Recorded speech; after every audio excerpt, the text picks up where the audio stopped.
chapter, Allah's wisdom in creating the universe as a source of inspiration for artificial intelligence.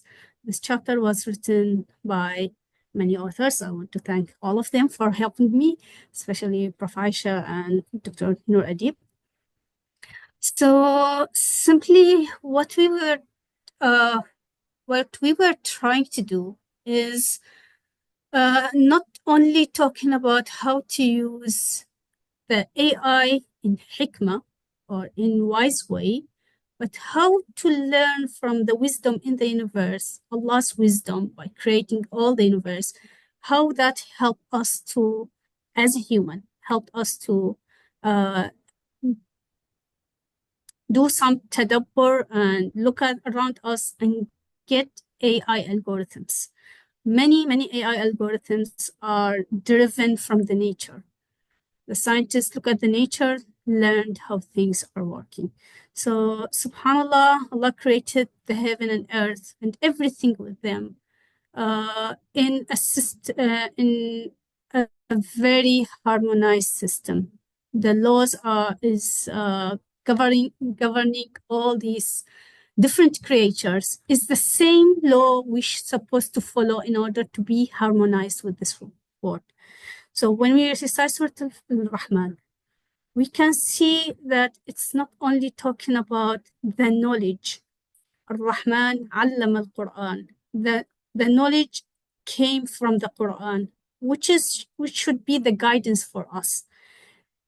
خلق الإنسان علمه البيان الشمس والقمر بحسبان. Then Allah subhanahu wa ta'ala start describing the universe, how the universe is moving, how's the sun, the moon, the stars, trees, everything, how they are all in one harmonized system.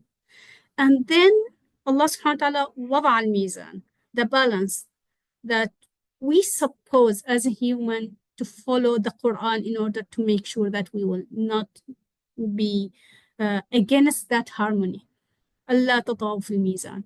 So this is the idea, how to make sure that we human are following the balance which is already in the whole entire universe. Only the human is having the choice either to follow the same harmony or to go to another path, which will cause destruction of the world at the end. And we can see some of these happening already in different countries. When they don't follow the guidance, they get the technology, which will be a materialistic thing. People will not be attached to any values, any wisdom while using those technology. So it's the humanity choice to go either to the path that deviate from this harmony, or it will choose the path that will let the whole humanity with the technology as a tool to serve humanity, bringing happiness, progress, and fulfillment. Therefore, wisdom dictates that modern technology, particularly artificial intelligence, must draw its inspiration from the natural world around it, a creation made by Allah subhanahu wa ta'ala and subjugated for humanity benefit. This should be the goal. This technology, when used with wisdom, must align itself with the balance of the universe, a system designed by Allah subhanahu wa ta'ala, the all-knowing, the all-wise. And in doing so, it fulfills its purpose, not as a distraction, that's happening sometimes, but as harmonious element within the magnificent order of the creation. So that's the idea of the chapter, to look around us, to look at the nature, to look at how Allah designed the whole world. And from there, we learn how to use it wisely, and to create a new algorithm for artificial intelligence. And then we move on to the next level, how to use the artificial intelligence in a wise way. For this book, I didn't focus a lot about how to use the artificial intelligence in a wise way, because I believe the other chapters of the book will focus on that. But it's how to take the wisdom of Allah subhanahu wa ta'ala, which is the sign is clearly in the nature, and you use that wisdom to create very interesting algorithms. In AI, we use them every day. Okay, subhanallah, this is something we have as Muslim. It's Allah subhanahu wa ta'ala ordered the Muslim to look around them, to look at the universe, to look at the sama and the earth and everything there. But learning that, we can bring whatever we learn from the nature, bring it to our technology. And also, this is something we need to focus as educator, how to link this materialistic things to the nature, to the spiritual aspect, how to link, how to teach the students that these great innovations done by humans, they can be linked to how Allah subhanahu wa ta'ala created the world, how Allah subhanahu wa ta'ala gave us these signs about His existence, His wisdom, and how can we use them as Khalifa on earth for the happiness of everyone. So the educator have a big role in there to explain it in a way that makes sure the student will not look at AI, artificial intelligence, as only artificial thing. It is something came from nature. Many of the algorithms came from the nature. Nature is created by Allah. It has all the wisdom, and we just need to do tafakkur. The tafakkur, I believe most of us know, it refers to the deep contemplation on the sign of Allah in the universe. It will strengthen our faith and reveals the greatness of Allah subhanahu wa ta'ala. Through tafakkur, every one of us can attain wisdom, a divine gift granted to those who reflect deeply on creation. As Allah subhanahu wa ta'ala say, يُؤْتِي الْحِكْمَةَ مَنْ يَشَاءُ وَمَنْ يُؤْتَ الْحِكْمَةَ فَقَدْ أُوتِيَ خَيْرًا كَثِيرًا وَمَا يَذَّكَّرُ إِلَّا أُولُو الْأَلْبَابِ. He grants wisdom to whoever He wills, and whoever is granted wisdom is certainly blessed with a great privilege, but none will be mindful of this except people of reason. إن في خلق السماوات والأرض واختلاف الليل والنهار لآيات لأولي الألباب. Indeed, in the creation of the heavens and the earth and the alteration of the day and night, there are signs for people of reason.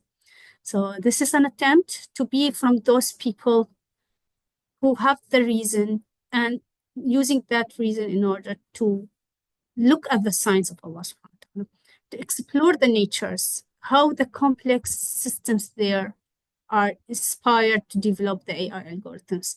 By observing natural patterns, researchers have created solutions like genetic algorithms, ant colony optimization, bat algorithm, many algorithms. I couldn't mention them all in the book chapter, but some of them already mentioned. And there are tens of them out there. Unfortunately, most of them are developed by non-Muslim. So this is a call for the Muslim scholars to use what Allah subhanahu wa ta'ala asks us to use our reasoning, to use our tafakkur and tadabbur in order to find out new algorithms. And at the end, also, we use those algorithms for the benefit of humanity. So as example, I put some of these algorithms I mentioned in the book chapter. Just very quick description of first one is very famous one. We use it a lot in AI. It's ant colony optimization, ACO.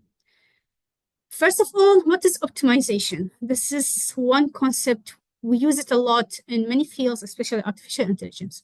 Is important tool in making decisions and analyzing physical systems. Optimization problem is the problem of finding the best solution from among the set of all feasible solutions.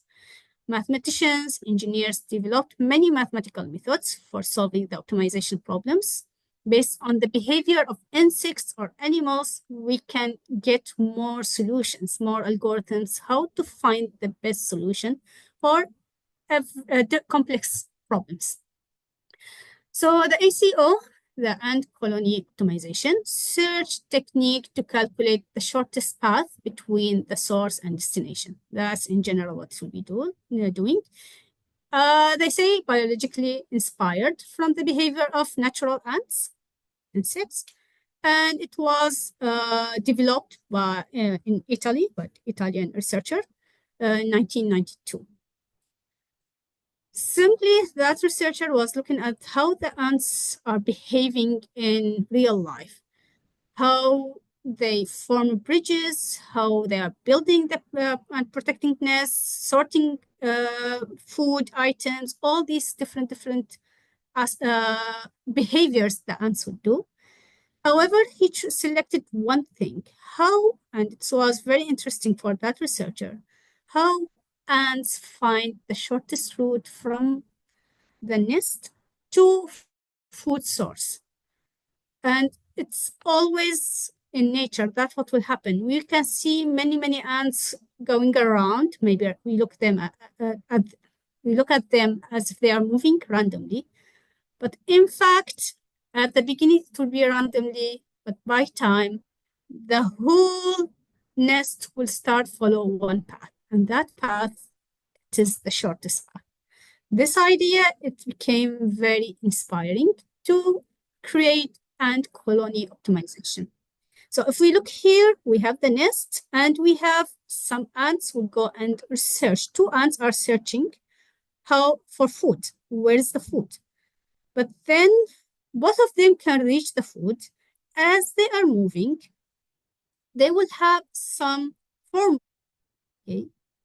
They will put it all around the path. From that hormones, they can find which one is the shortest one.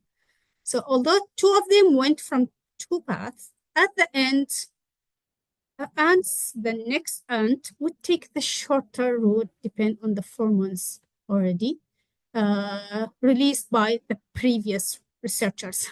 Ants. Okay, by time, over many iterations, many ants go there, more ants begin using the path with the higher hormone, thereby further reinforcing it. By time, all the ants will follow one path, which is always the shortest.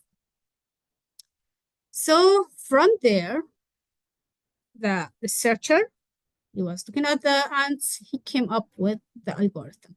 The algorithm is to be used in general in computational problems for solving them. And by then, we get many applications for the ant colony optimization. In telecommunications, of course, we always want the packets or the messages we are sending online to wireless or wired to dynamically find the shortest and the most efficient path to reach the destination. Another one, if we have a supply chain management, also it can be very complicated, how to optimize vehicle routes to minimize travel distance, time, and cost. Another one, we call it traveling salesman problem, identifies the shortest route for visiting multiple cities, essential for route planning in industry. We have computer networks for load balancing, distributing traffic and preventing bottlenecks. For hospital management can be used also, optimize patient flow, scheduling resources like operating rooms, staff, and equipment. So these are some applications that can be used by humans. And all of the idea came how the ants are working in the nature. Another example is the BAT algorithm. This BAT algorithm was developed by a Chinese scholar, 2010. The idea is also he was inspired from the echolocation behavior of the bats in nature. This optimization algorithm is designed to simulate how bats hunt for prey using sound waves, specifically through a technique known as echolocation. So to send the ultrasonic waves and wait to hear the echo. From there, they can find where's the object, how big it is, the distance, and all these things. From that algorithm, we got the algorithm. Bad behavior in nature, we got the bad algorithm. And see the code for that. It's just following the same concept. Many applications are done using this algorithm. For example, we have at engineering, optimizing the design of structures like building and bridging, ensuring strength and stability while minimizing material usage. Wireless communication, we want to optimize the antenna, where to base them, base station, where should be the placement for them for maximum coverage. It was used also for image processing and for robotics. Another optimization algorithm, the whale optimization algorithm. It is by two researchers, I forgot from where, in year 2016. Sorry, I searched for I forgot in which university, the researcher.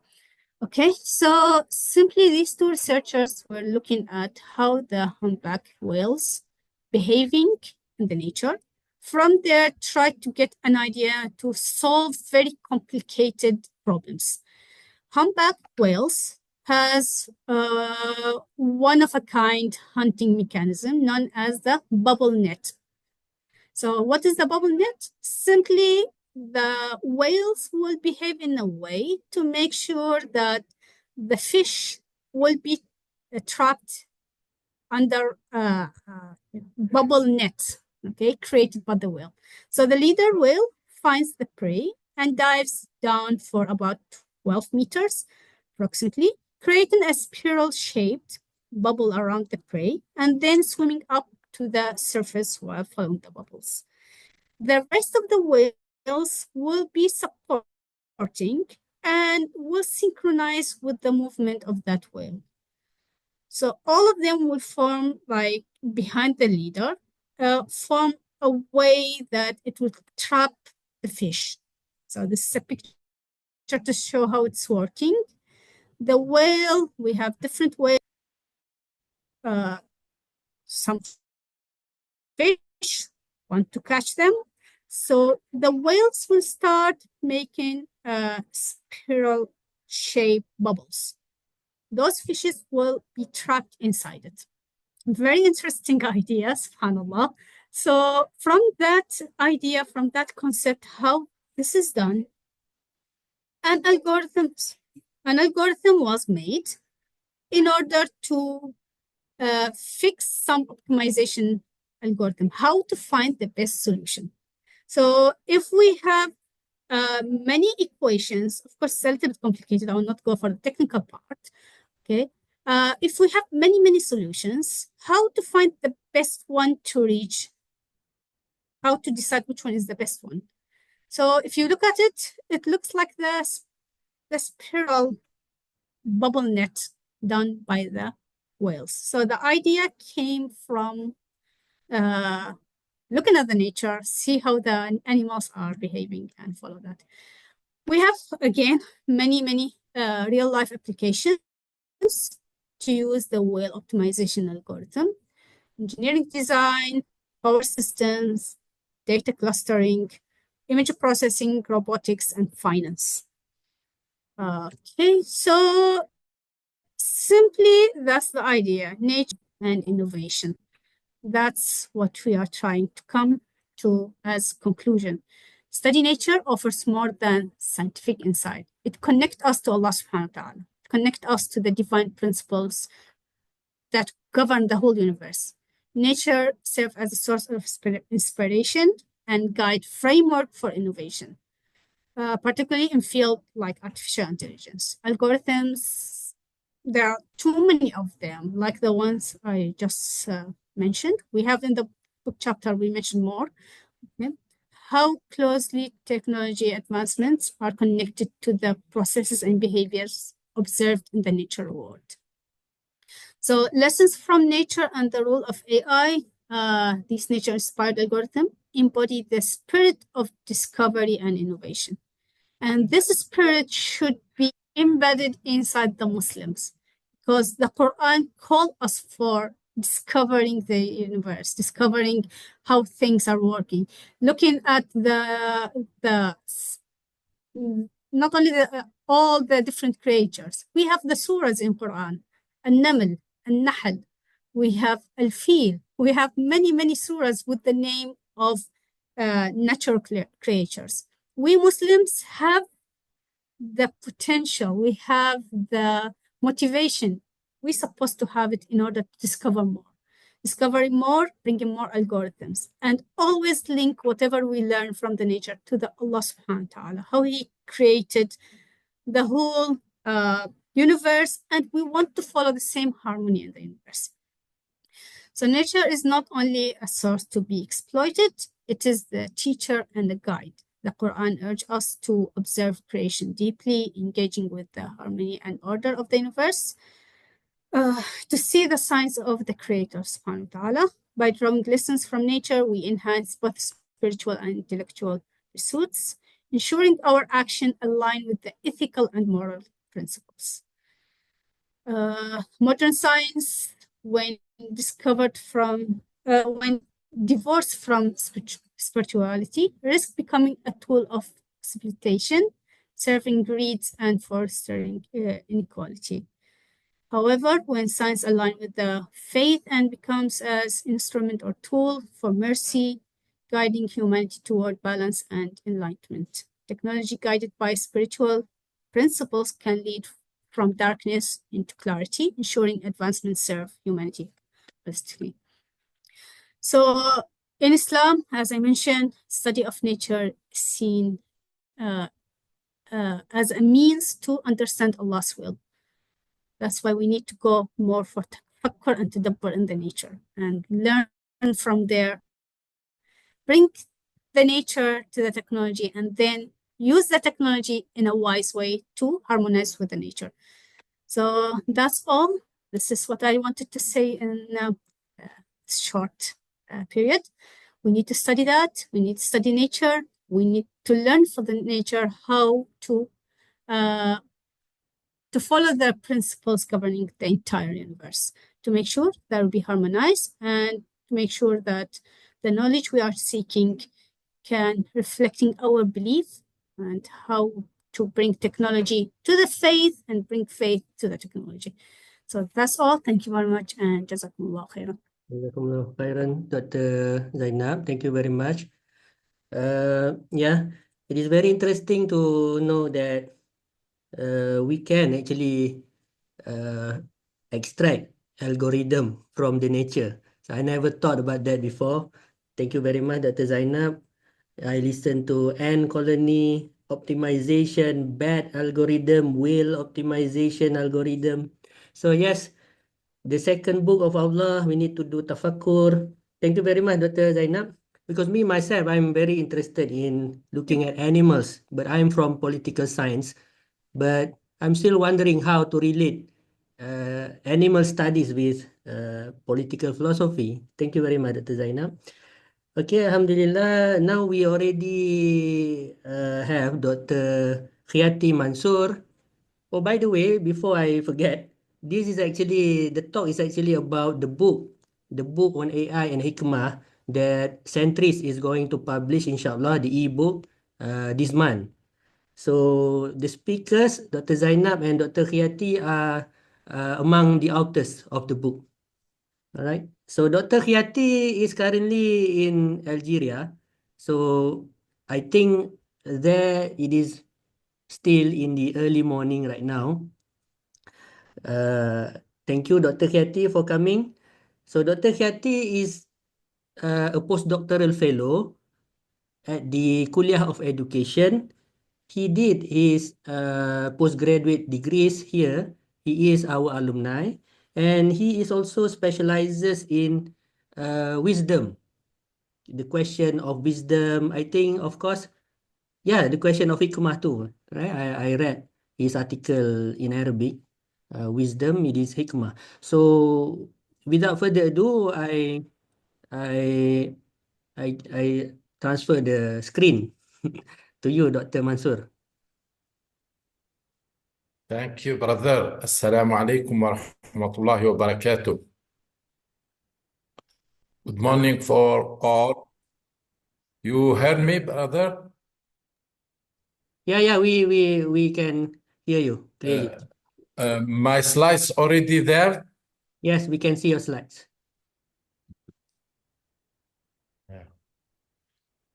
Okay, Bismillah ar-Rahman ar-Rahim. Alhamdulillahi Rabbil Alameen. Wassalatu wassalamu ala ashrafil anbiya wal mursaleen. Dear fellow doctor, dear brothers, dear professor, Akram, Assalamu alaikum wa rahmatullahi wa barakatuh. Now, as you know, Allah, in Quran, Allah subhanahu wa ta'ala say, وَمَنْ يُؤْتَ الْحِكْمَةَ فَقَدْ أُوتِيَ خَيْرًا كَثِيرًا. Hikmah is a way of life. And AI is now he dominate us from anywhere. Anybody now must be used the AI. But we try to, from this participation or this view, I try to focus on the relationship between hikmah or wisdom and AI from the design or the implementation or the use.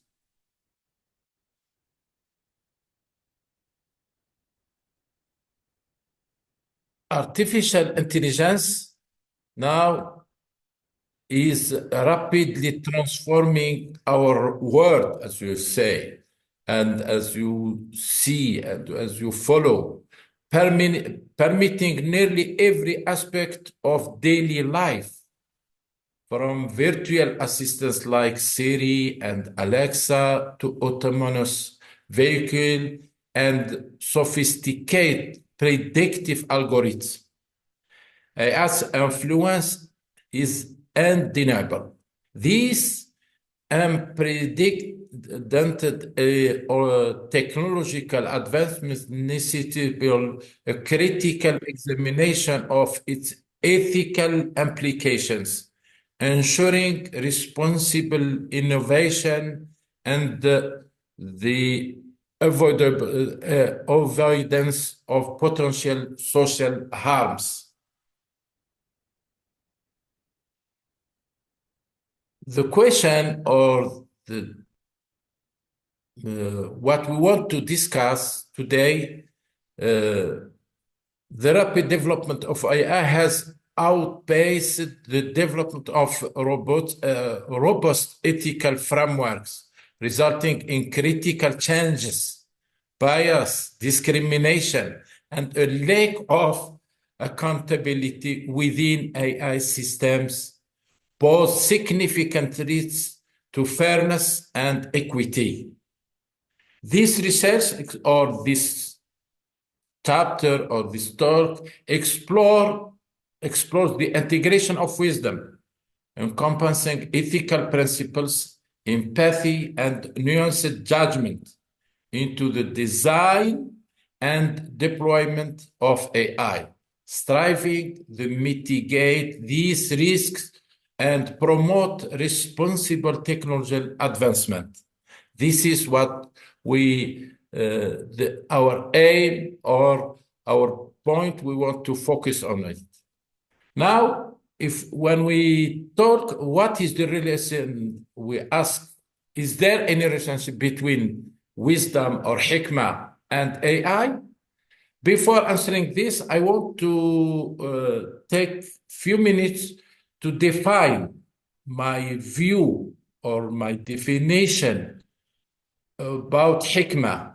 Through this definition or through this view, we can discuss and look for look or clarify the relationship between these two fields: AI, artificial intelligence, and this concept of wisdom. Wisdom transcends mere knowledge. This is the first point what I want to focus on it. Wisdom is not only knowledge, but it's the ability to make sound judgments. Make sound judgments and decisions in complex, uncertain, and ambiguous situations, as we have now in this is ambiguous situation with AI.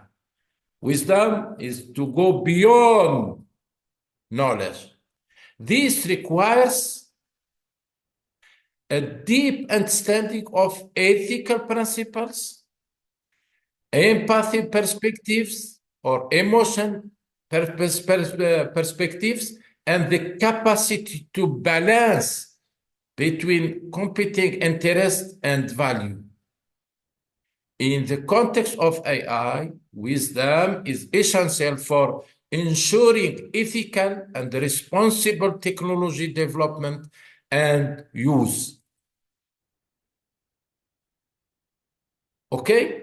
Islamic thought, in our Islamic heritage, from the al-Wahy, from the beginning of Wahy until the golden age of our scholars, they offer a rich understanding of wisdom, encompassing cognitive understanding, practical application, ethical principles, reflective and emotional dimensions. These interwoven dimensions provide a holistic framework for ethical decision-making, particularly relevant in the context of navigating the complexity of AI. This is what I mean, or what we mean, or we want to say about wisdom. Wisdom is this model.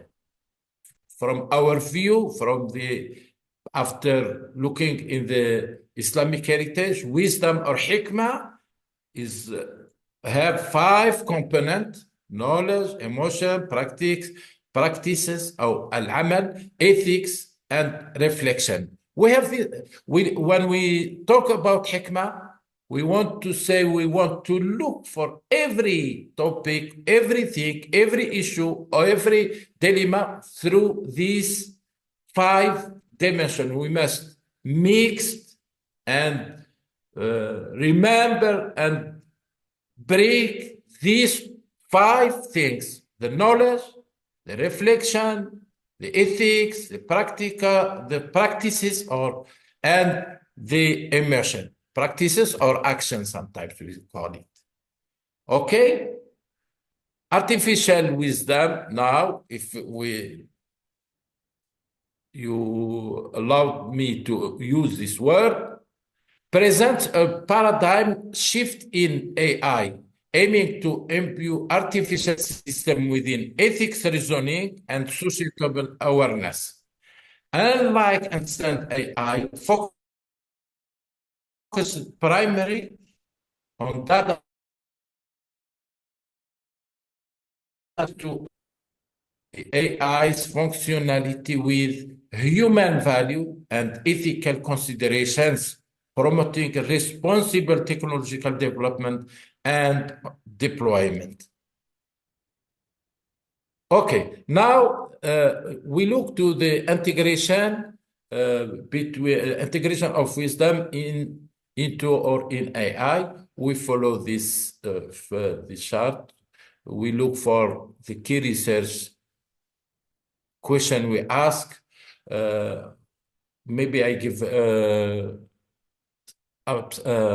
short talk about this point. The integration of wisdom, this research investigate how wisdom. We want to try to ask this question: how wisdom can be integrated into the design and develop the design. I must mention this design development of AI system to promote ethical decision-making, to migrate the bias, and to enhance the transparency.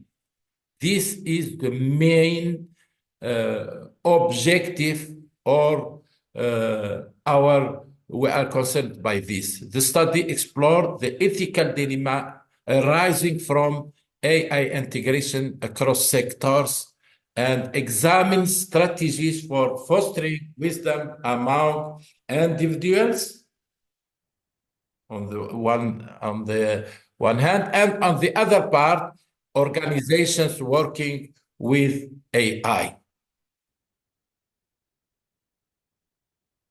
Our methodology is a qualitative research. This study involves a deep interview with experts in AI, ethics, philosophy, and technology. A sample size expert was chosen to capture a range of diverse perspectives. We use this method of Saldana because it's a robust approach to quantify data analysis will be used to identify key themes and patterns within the interview data. Okay. Human oversight is the crucial for ensuring the ethical development and employment of AI. We have these two parts: human, the man on the part, on the other part, the AI. In high risk scenarios, human intervention and view are essential to mitigate potential. From our perspective in this article, we look for the potential, how man can mitigate potential harms, prevent bias, and uphold ethical standards.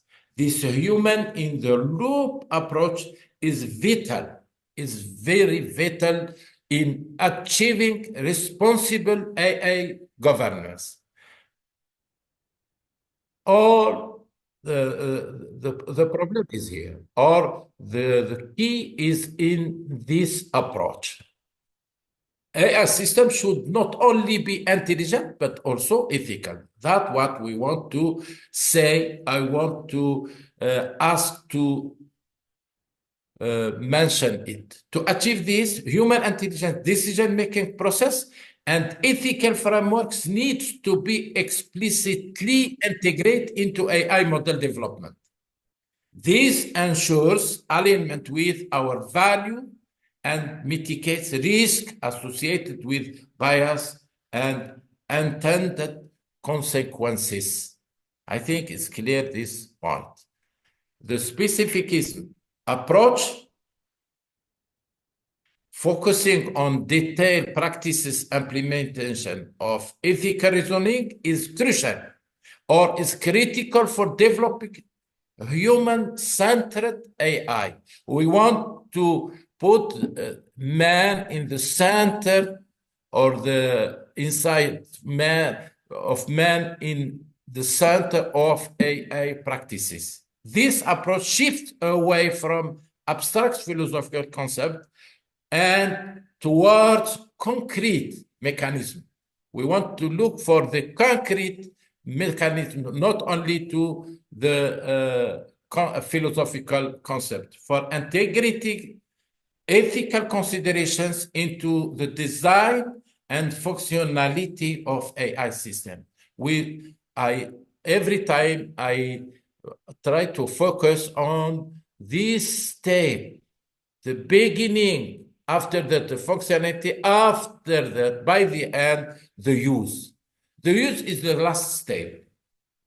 Bias and discrimination in AI are significant concerns, often stemming from biased data set and algorithm design flaws.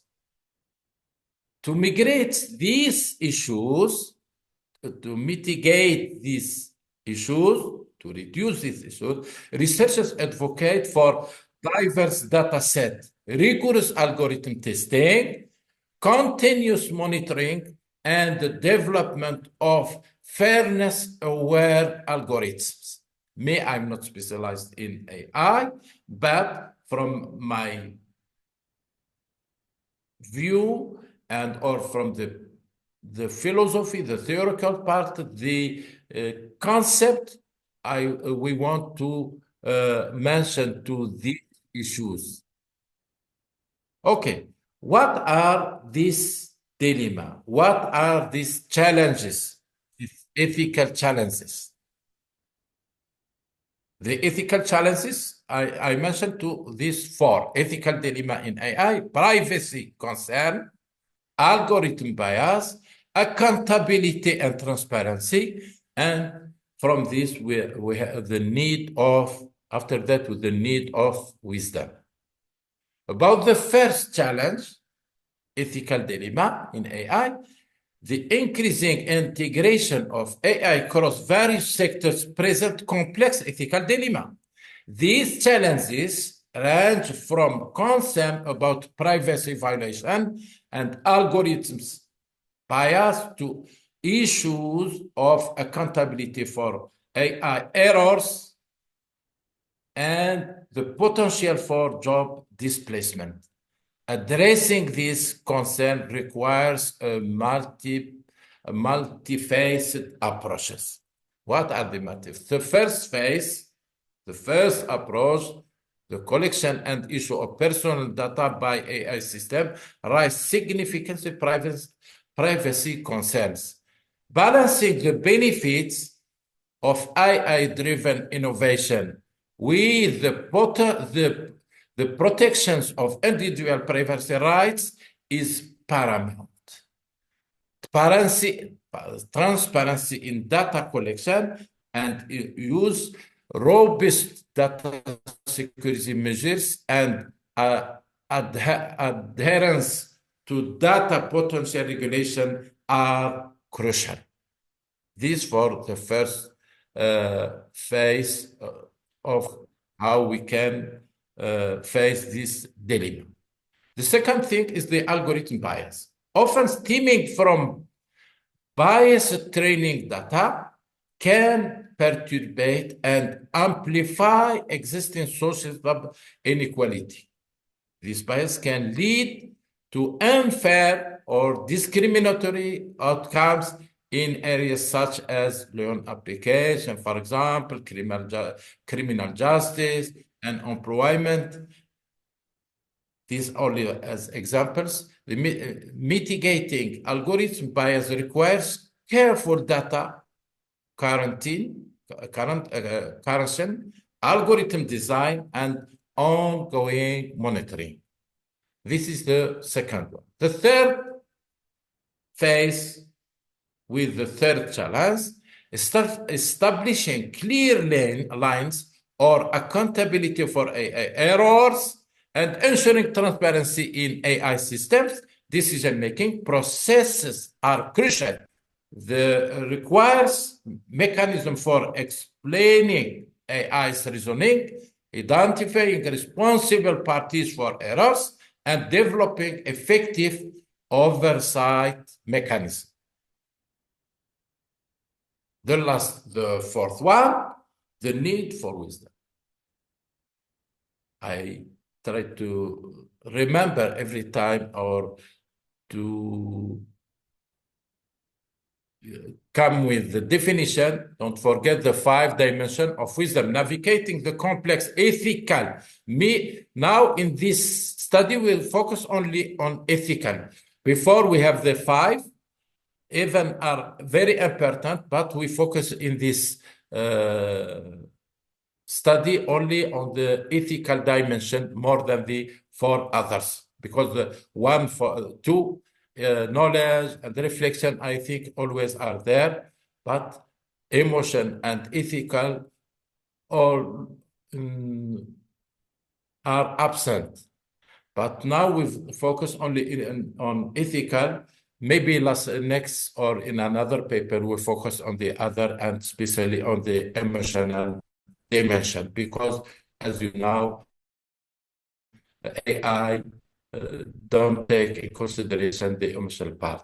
This includes a deep understanding of ethical principles, empathy for those affected by AI decision. This is the second dimension, the empathy or the emotional part.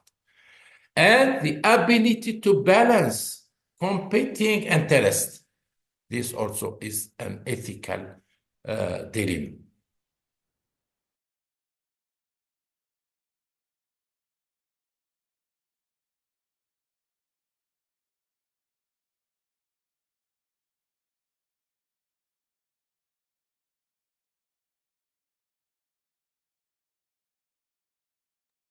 I think Dr. Mansour, you are lagging. Dr. Khiati Mansour,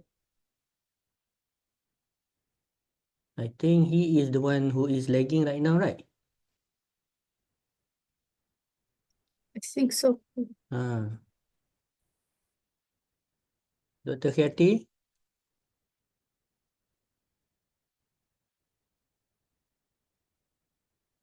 maybe the internet connection is not that good there.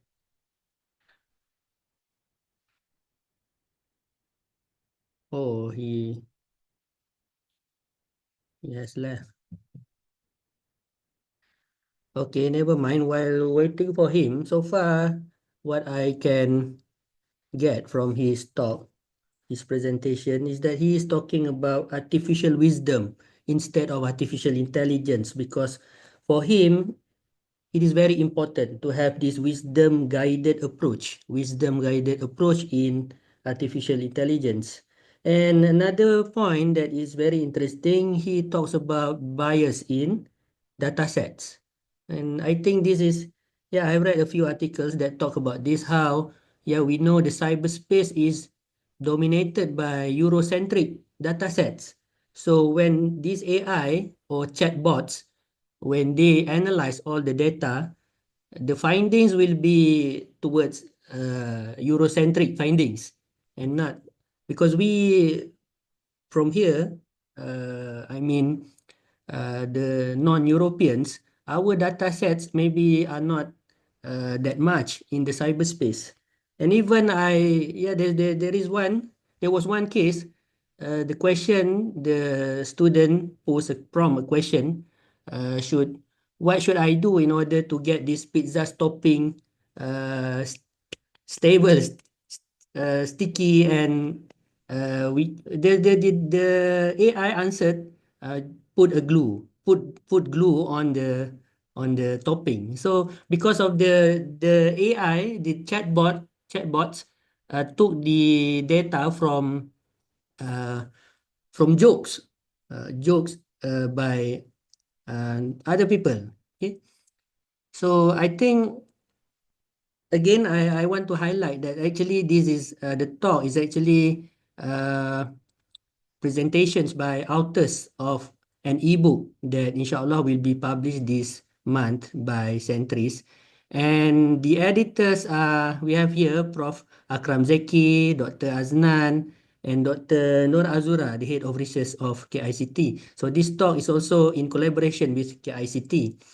And by the way, we have Datuk Hamidun here, our director of CENTRIS. Maybe Datuk, do you want to say some insights on this topic?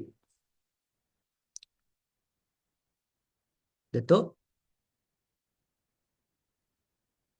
Datuk, are you there? Ah, you're muted, Datuk, muted. Muted. We cannot hear you, Datuk.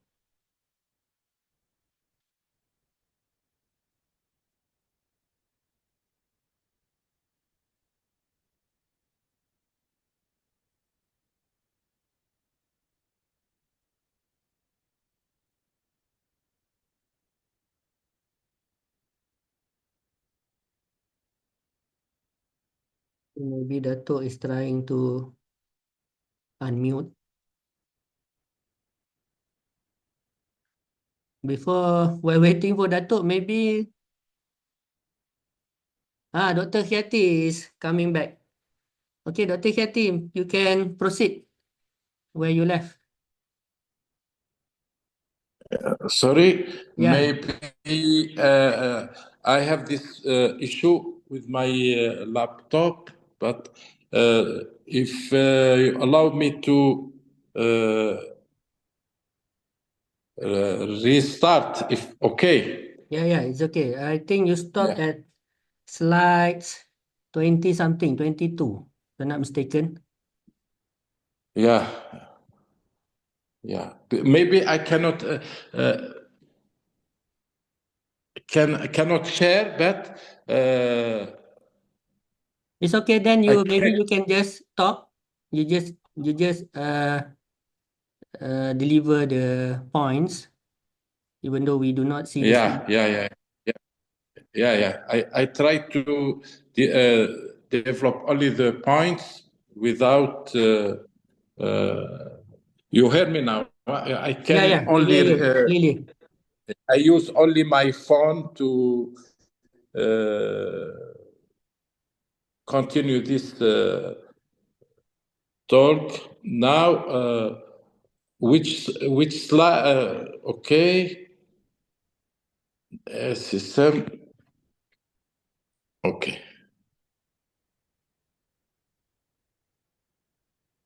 We talk about the 5 phases for the 5 talents. Now the 5th one is the accountability and transparency. I already talked about the 4th. As I mentioned, the need of wisdom. Okay, as I say, navigating the complex ethical challenges presented by AI requires wisdom. This includes, as I said before, a deep understanding of ethical principles, empathy for those affected by the AI decision, and the ability to balance competing interests. A wisdom guide approach is essential for ensuring that AI benefits society as a whole. Now how we can cultivate wisdom, or the necessity of cultivating wisdom among these all collaborators in this field.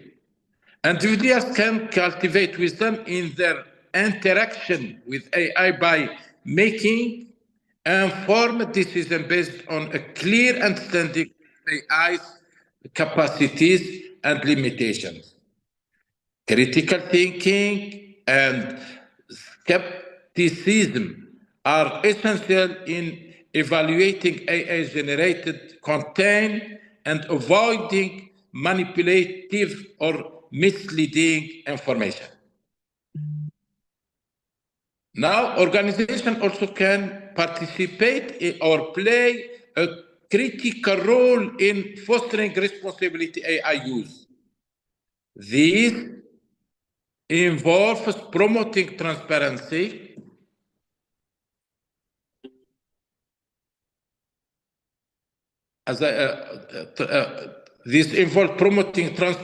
in AI systems, implementing robust data monitoring mechanisms to detect and mitigate risks, and providing users with adequate support and resources. A culture of ethics or ethical AI must be fostering within the organization.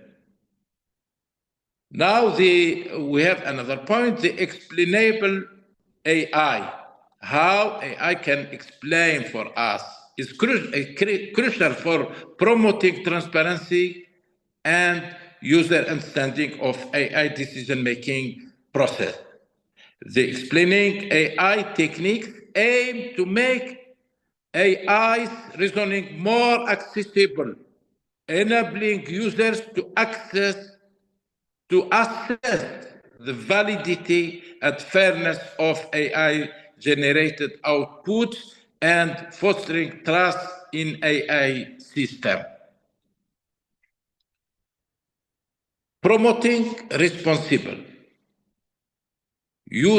Organizations should actively promote responsibility in AI use by providing users with access, as I mentioned, support services.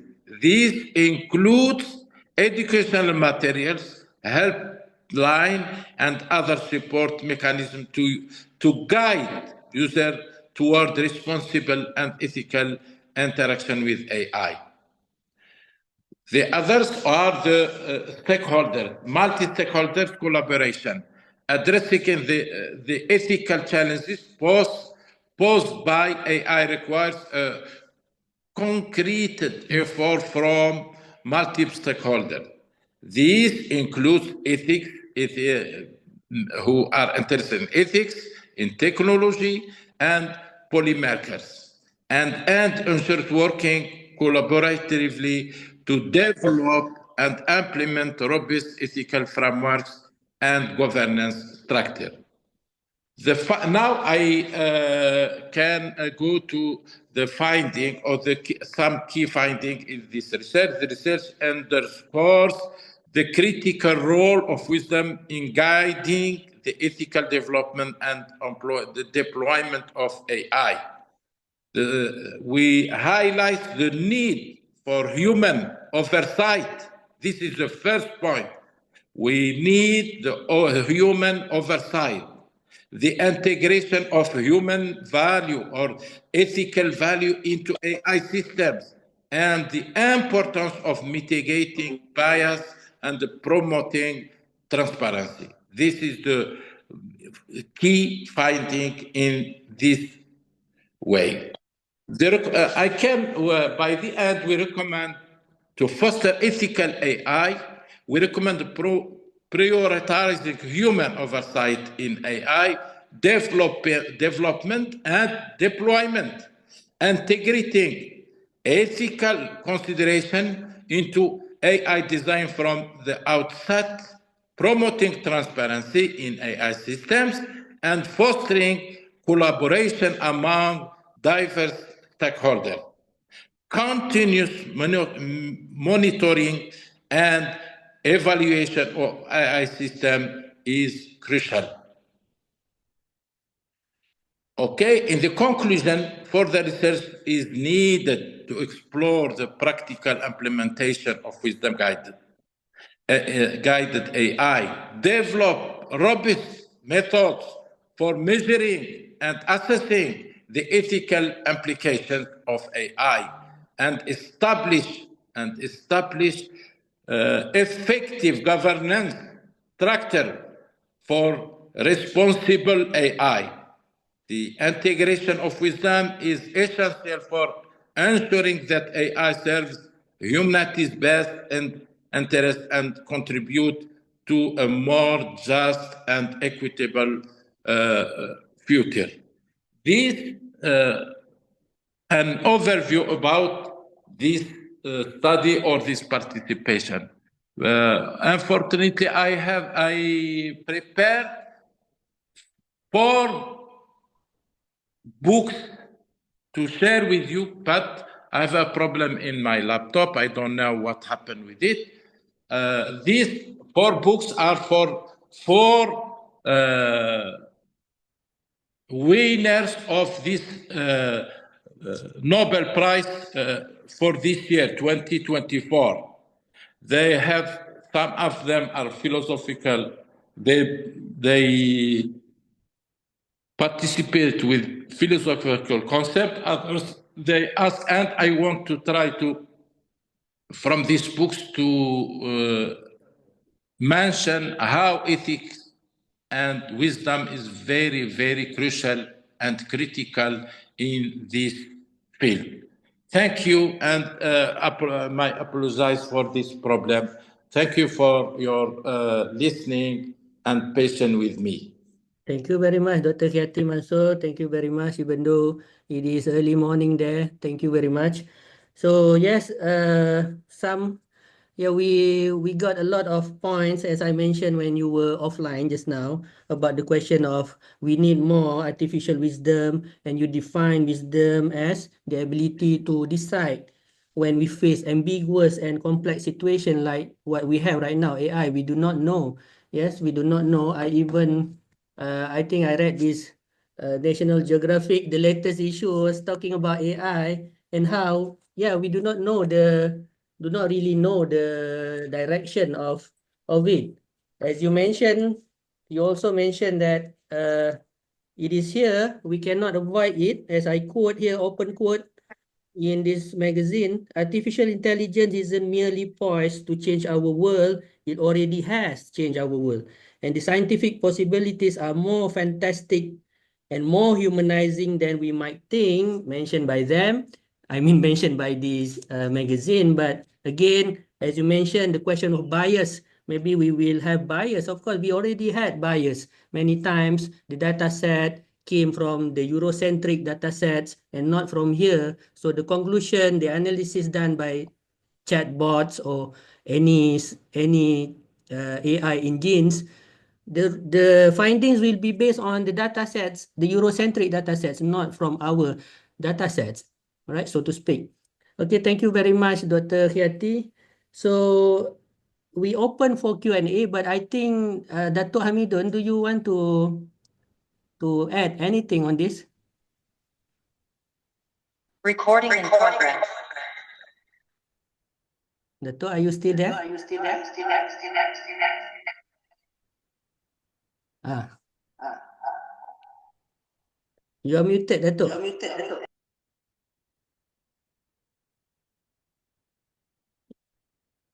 You are still muted.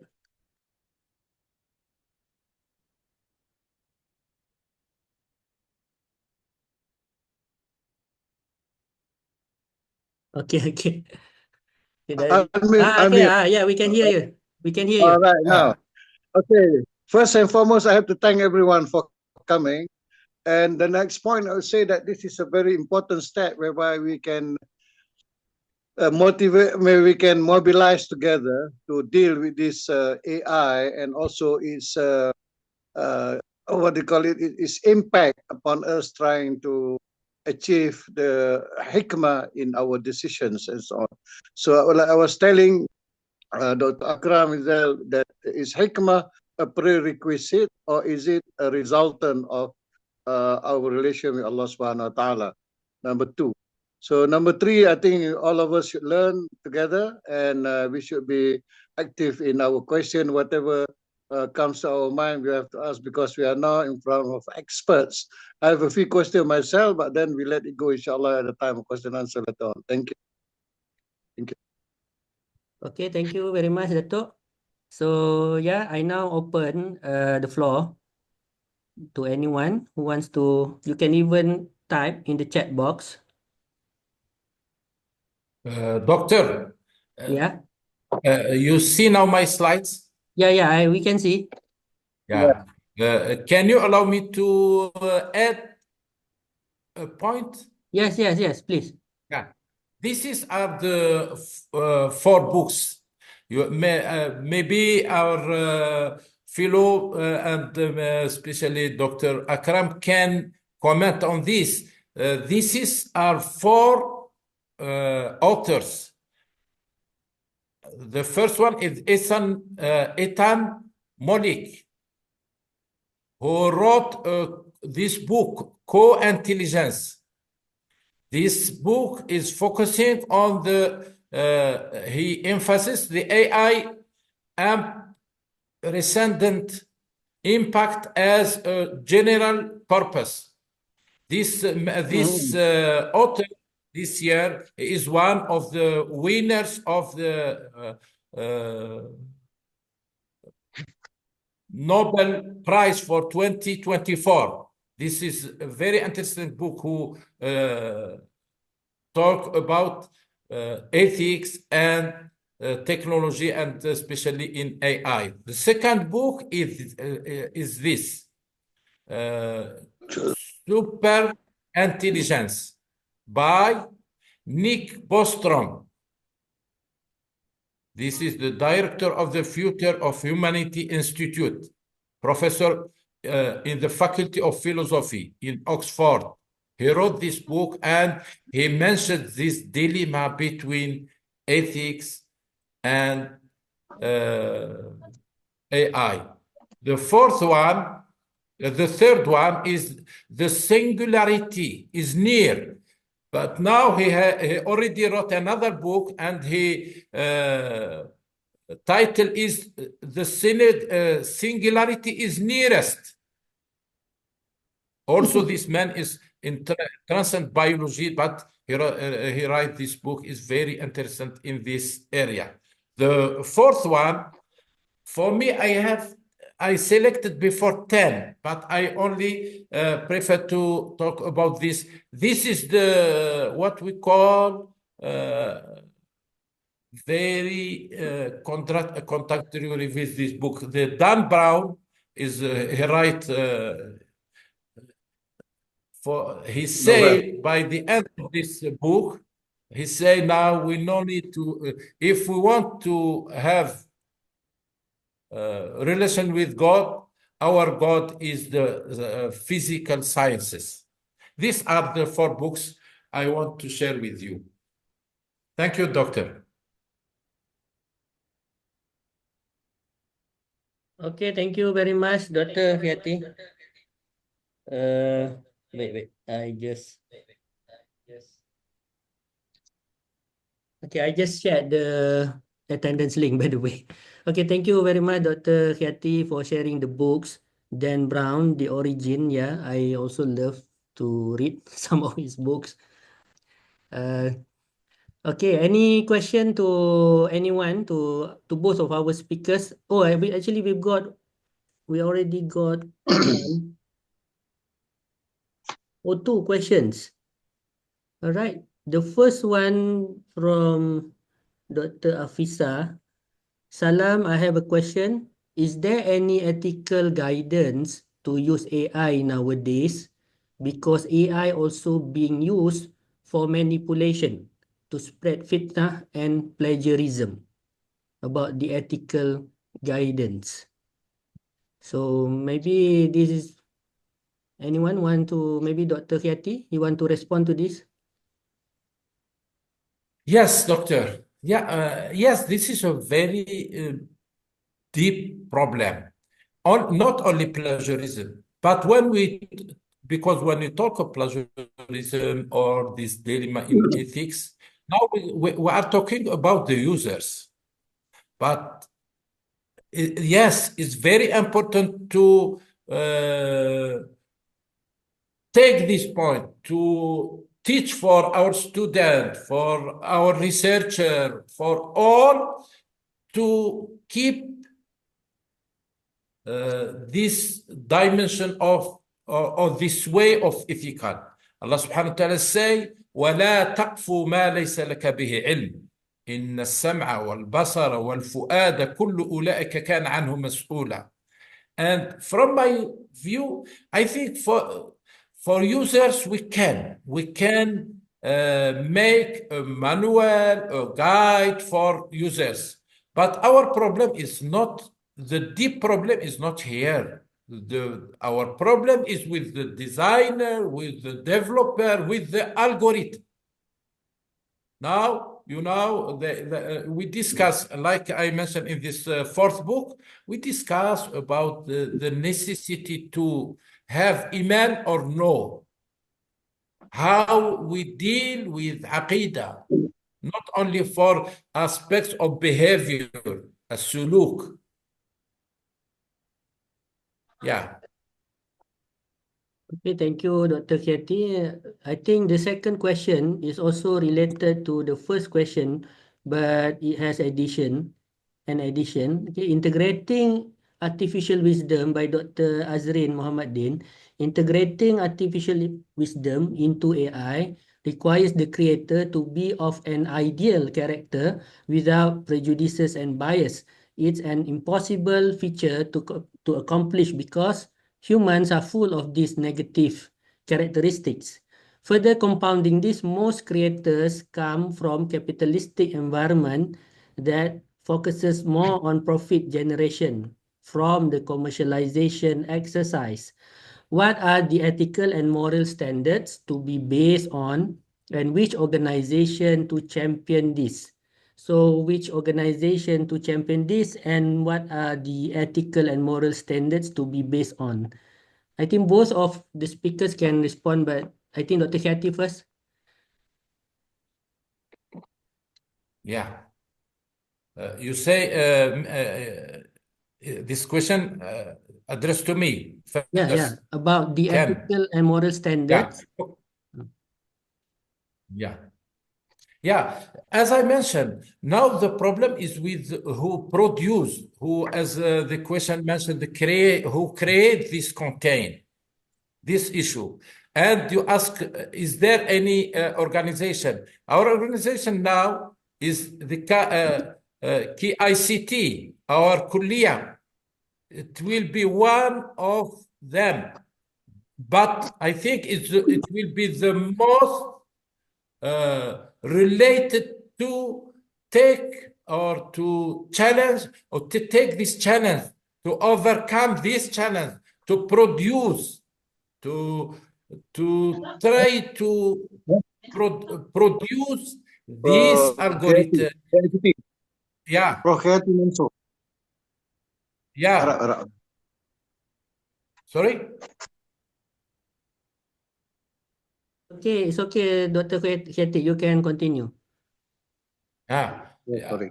I say the question is which organization can take or overcome this issue?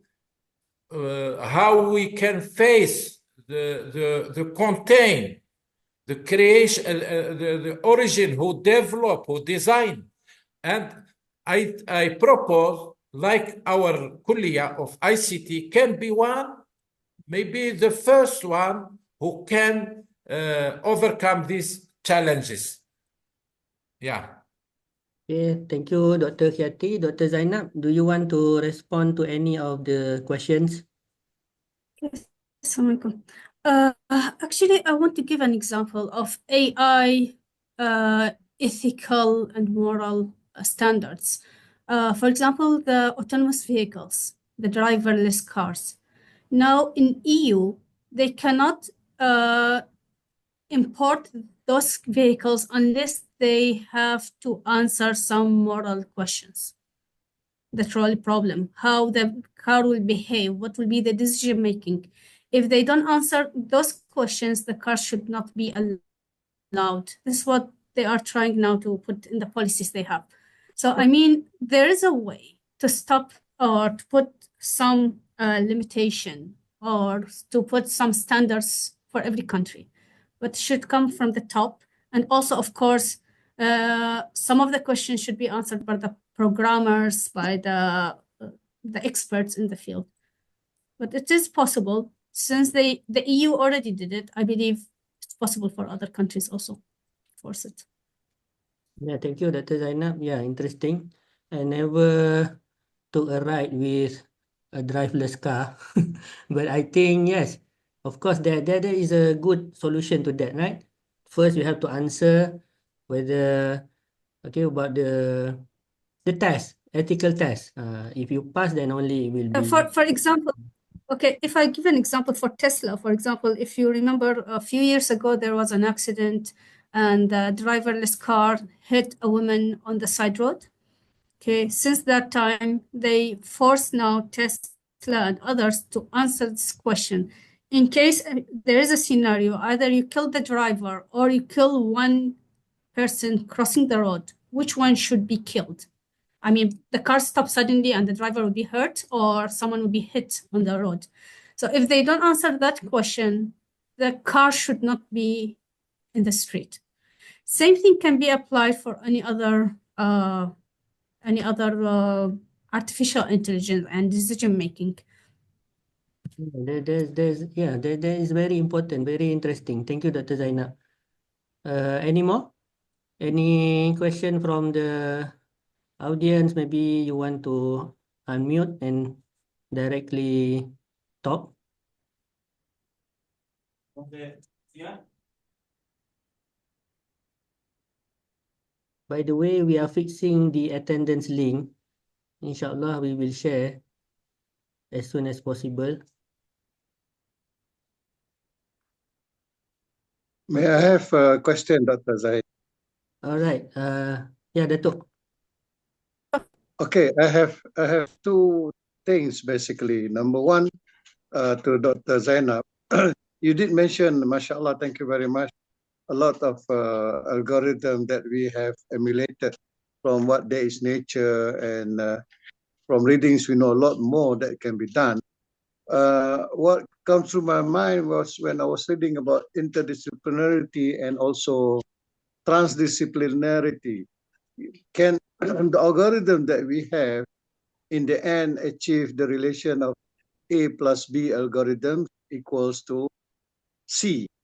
Or it will still have to be A multiplied by B equals AB? So, you know, this is my first question. The second thing is, I would like to mention to especially all the brothers and sisters in different kuliah, that now is the kuliah will be given a greater responsibility to spearhead the narrative and the research in Islamization of their particular programs that they have. So I think this is a good opportunity, for example, like Dr. mentioned about KICT to be part of the ethical in AI thing. I think this is what we should be done. That is why it is also in the spirit of our book written by Prof. Abdulaziz Barhoud about the what they call it ruhaniyat, which is we call it the spirituality that we would like to propose to United Nations. Here, my question here is that, but it is more into geopolitics of the world, that although we have countries that can impose certain, like Dr. Zainab mentioned, certain AI ethical standards, it will also have to be agreed upon by most of the humankind countries, basically the United Nations, which is also still, we know, under the control of certain forces and so on and so forth. So my question is that, can we get together, especially us here, like in Asia, we have ASEAN, through these groups, that we have a set of ethical standards that should be there. We design it and then we propose to the different unions, different groups, EU, now we have BRICS, then we have ASEAN, then we have the G20 and so on and so forth. So thank you very much. Assalamu'alakum.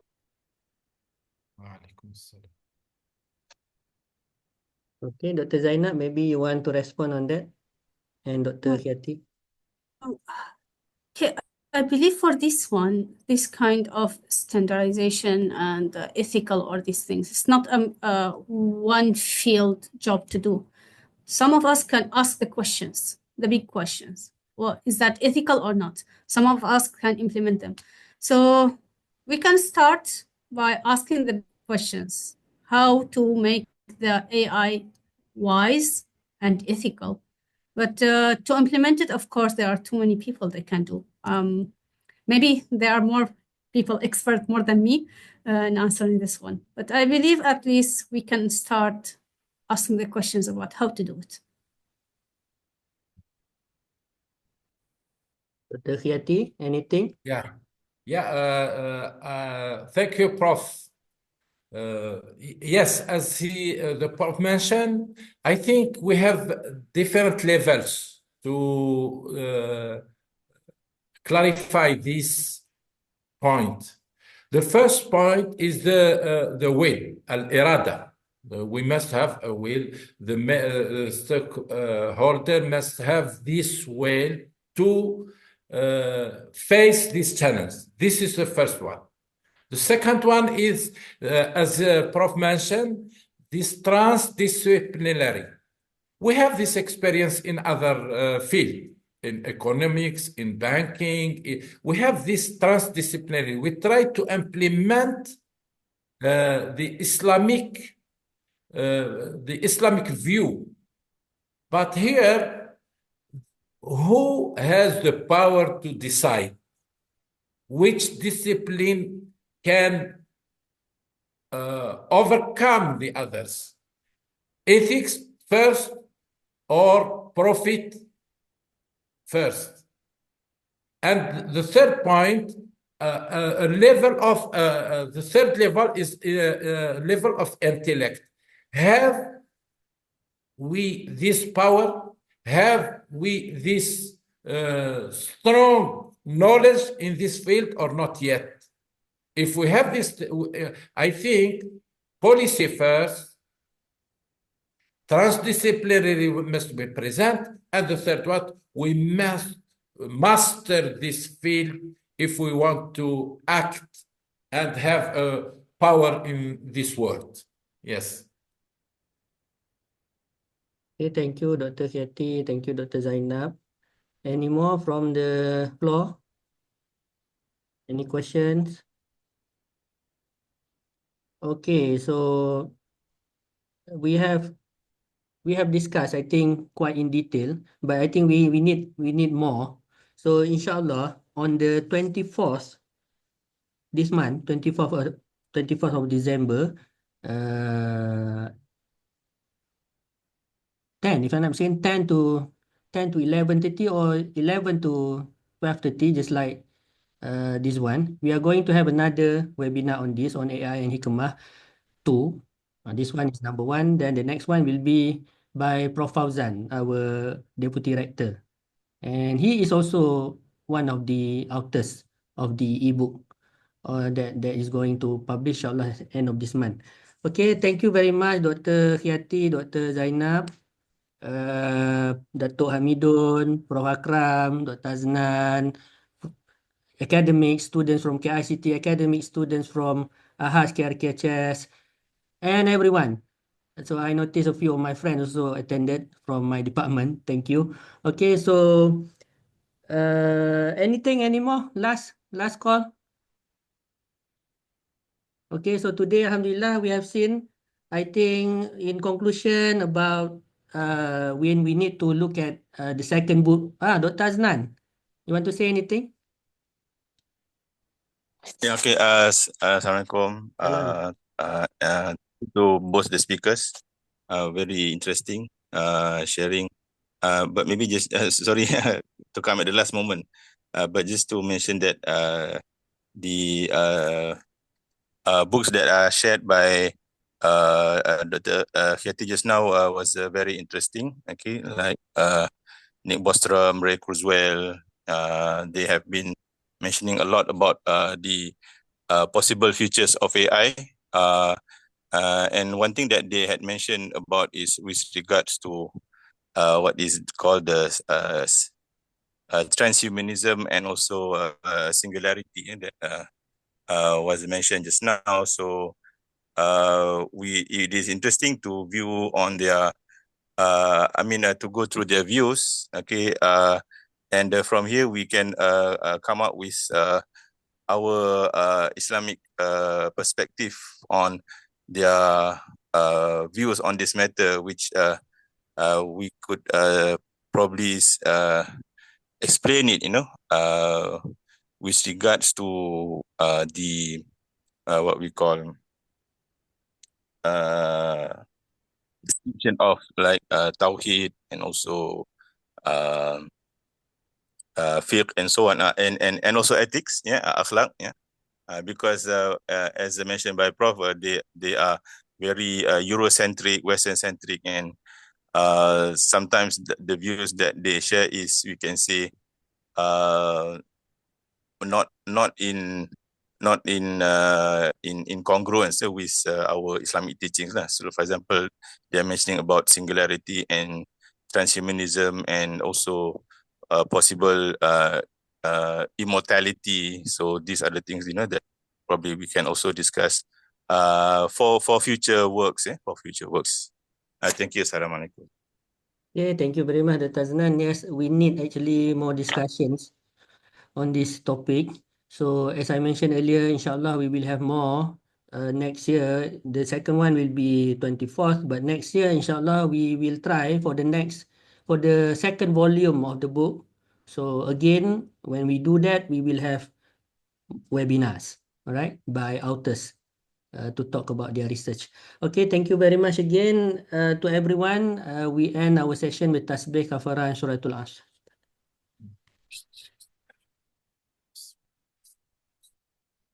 Okay, thank you everyone. Thank you, Dr. Zahid. Thank you, Dr. Assalamualaikum. Salam. Thank you very much. جزاكم الله Thank you, خير. Dr. Zainab. Thank you, Dr. Assalamualaikum. See you next, Thank you, inshallah. Doctor. Thank you, everyone. Syukran ma'assalamah. Assalamualaikum warahmatullahi wabarakatuh. Warahmatullahi Salam. wabarakatuh. Warahmatullahi wabarakatuh.